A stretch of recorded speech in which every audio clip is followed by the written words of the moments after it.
Il faut que je vous raconte. Cette journée, j'ai failli me faire défoncer. Enfin, pas vraiment, mais en tout cas, j'ai cru ne jamais revenir vivant. Donc, j'étais en vacances avec ma famille au camping Les Petits Carmaguets au Gros du Roi. C'est pour ça que vous avez sans doute vu que je publiais plus de vidéos pendant 3 semaines parce que j'étais parti en vacances. On était parti en vacances le 18 juillet 2021 et on est revenu le 4 août 2021. Mais comme vous avez sans doute vu le titre, avant de dire quoi que ce soit de méchant dans les commentaires, écoutez bien la vidéo du début jusqu'à la fin pour comprendre. Donc cette journée, ça s'est passé le 29 juillet 2021 et comme presque toutes les journées, je me suis encore levé à midi.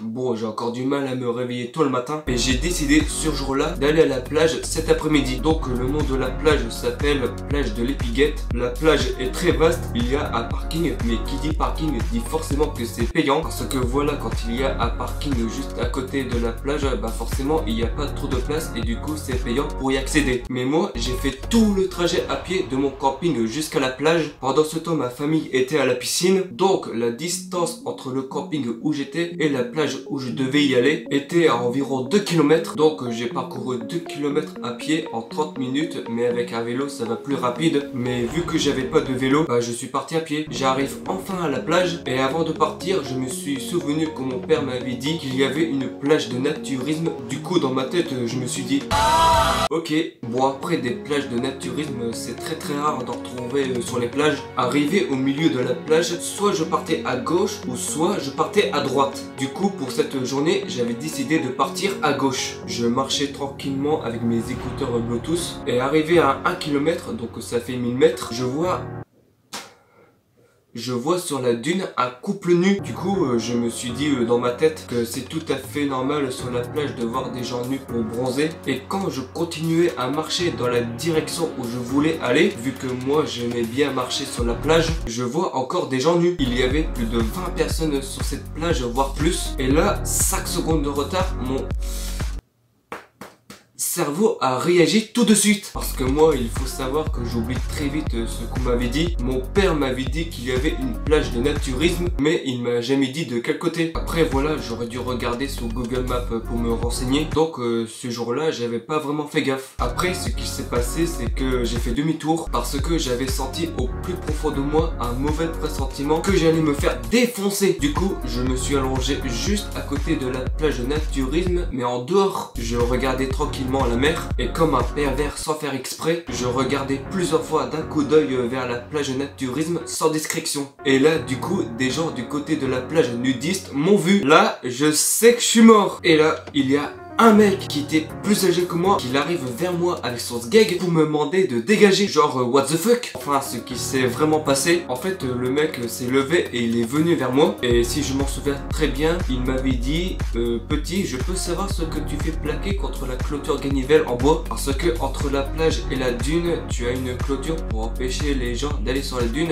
vu que sur la dune tu as des végétaux. Vu que s'il y a des végétaux sur une dune, bah c'est forcément une zone écologique et protégée. Et moi à ce moment là j'étais paniqué comme jamais. Si je lui disais au mec que j'étais un pervers, bah là à ce moment là si je partais il m'aurait attrapé et il pouvait me défoncer. Du coup je lui ai dit sans réfléchir que je regardais la mer. Et là il m'a dit 5 fois le mot trace, trace, trace, trace, trace, comme si le mec il m'avait parlé comme un délinquant. Bon après je comprends sa réaction, il a voulu que je m'éloigne de la plage pour nudistes parce que pour lui et pour les autres, ce que je venais de faire était pas très bien de ma part. Maintenant les personnes qui m'ont vu vont tous me considérer comme un pervers. C'est pas de ma faute, on a tous un côté pervers en nous. Donc entre guillemets ils ont tous vu ma deuxième personnalité. Du coup le mec après qu'il s'est énervé contre moi, j'ai fait demi-tour comme si je le fuyais. Et pendant jusqu'à la fin de mes vacances au camping, j'oublierai jamais ce qu'il m'a dit, comme si ses paroles avaient réussi à envahir mon esprit et mes pensées nuit et jour. Et vous pouvez pas savoir à quel point, mais c'était insupportable. Du coup maintenant je regrette vraiment ce que je viens de faire. C'était ignoble de ma part et je m'en voulais de ouf. Je veux plus jamais de ma vie aller sur une plage de naturisme. Bon après je vous ai quand même dit que mon père m'avait dit qu'il y avait une plage de naturisme, mais il m'a jamais dit de quel côté était la plage. Après j'en veux pas du tout au mec qui m'a demandé de dégager. En fait,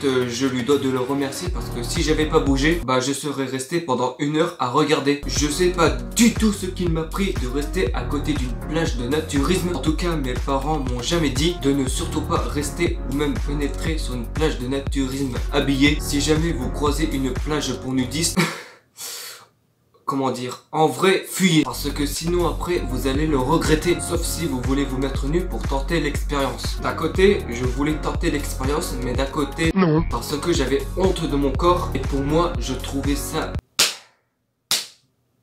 tellement dégueulasse et humiliant à la fin. Mais là, ce que je venais de voir sous mes yeux, oh putain, c'était horrible à voir. Du coup voilà, c'est la fin de cette vidéo. Merci à vous de m'avoir écouté et d'avoir regardé la vidéo jusqu'au bout. En tout cas, j'espère que mon histoire t'aura plu. Si je fais cette vidéo, c'est juste que j'avais besoin de vous en parler de ce qui m'est arrivé. Parce que je me suis dit dans ma tête que si j'en parlais dans une vidéo, au moins je me sentirais soulagé. Et que si jamais vous allez à la plage de Lepigate au Gros du Roi, bah au moins grâce à cette vidéo, vous serez au courant de ce qu'il vous attendra là-bas. Attends, ne quitte pas la vidéo, j'ai encore d'autres choses à dire. Le lendemain, donc ce vendredi 30 juillet 2021, après-midi vers 14h30, je retourne encore à la plage, mais cette fois-ci pour ne pas encore me faire défoncer par des nudistes, j'ai décidé ce jour-là de ne plus partir à gauche, mais plutôt de partir à droite. Et à 500 mètres, vous devinerez jamais ce que je viens de trouver. J'ai trouvé des vestiges de casemates et de blocos allemands. Du coup, il y aura une vidéo dédiée pour. J'ai pris plein de photos et de vidéos. Et ça me ferait super mais super plaisir de vous montrer ça. Parce que moi, il faut encore savoir que j'aime bien la Seconde Guerre mondiale. Et j'aime beaucoup voir des vestiges de blocos allemands en France. Après, on m'avait conseillé. Parce que quand je suis allé voir les casemates que j'ai trouvées à droite sur la plage de Lepigate, bah, j'avais croisé un couple. Et comme je leur avais dit que j'aimais bien les blocos allemands, et bah ils m'ont dit qu'il y a plus de blocos en Normandie. Parce que voilà, c'est plus là-bas en Normandie qu'il y a beaucoup et d'incroyables blocos à visiter. N'oubliez pas de mettre un pouce bleu, à vous abonner, à activer la cloche des notifications et à checker tous mes réseaux dans la description. Et je vous dis, on se retrouve dans l'espace. Sur ce les Oméga, à bientôt pour une prochaine vidéo. Je vous souhaite à tous une excellente journée. Stargate.